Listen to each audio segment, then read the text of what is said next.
चैत के महीना हो लागतावे गरमी। सुननी हा भौजी का दो करे जैबू कटनी। सुननी हा भौजी का दो करे जैबू कटनी।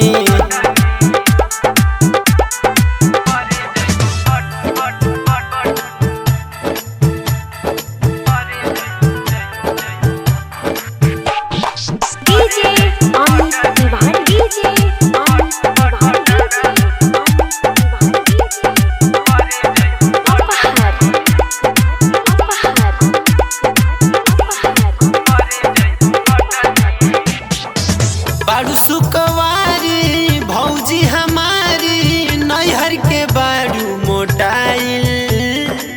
हो जैबू सामर जिस्म के पावर झर जाई देहिया गोटाइल।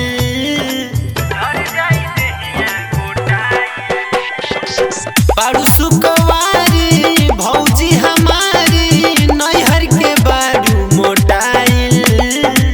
हो जैबू सामर जिस्म के पावर झर जाई देहिया गोटाइल।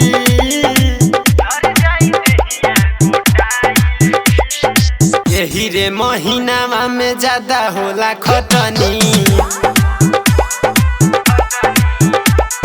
सुननी हा भौजी का दो करे जैबू कटनी। चैत के महीना हो लागतावे गरमी। चैत के महीना हो लागतावे गरमी। सुननी हा भौजी का दो करे जैबू कटनी। सुननी हा भौजी का दो करे जैबू कटनी।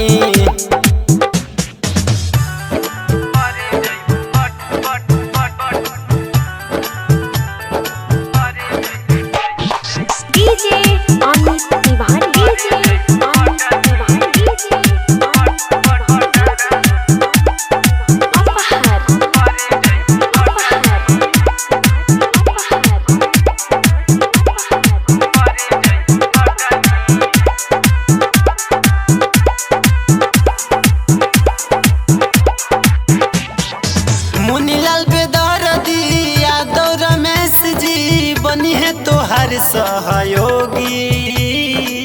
हमहू बताइब गेहूँ कटवाइब अच्छे से कटिया करोगी।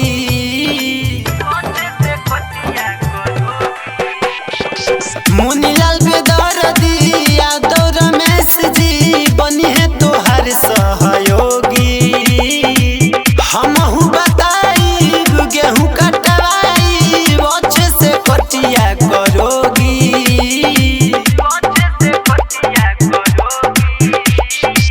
खाए खाती ले ली हसतुआ या चटनी। खाए खाती ले ली हसतुआ या चटनी। चैत के महीना हो लागतावे गरमी।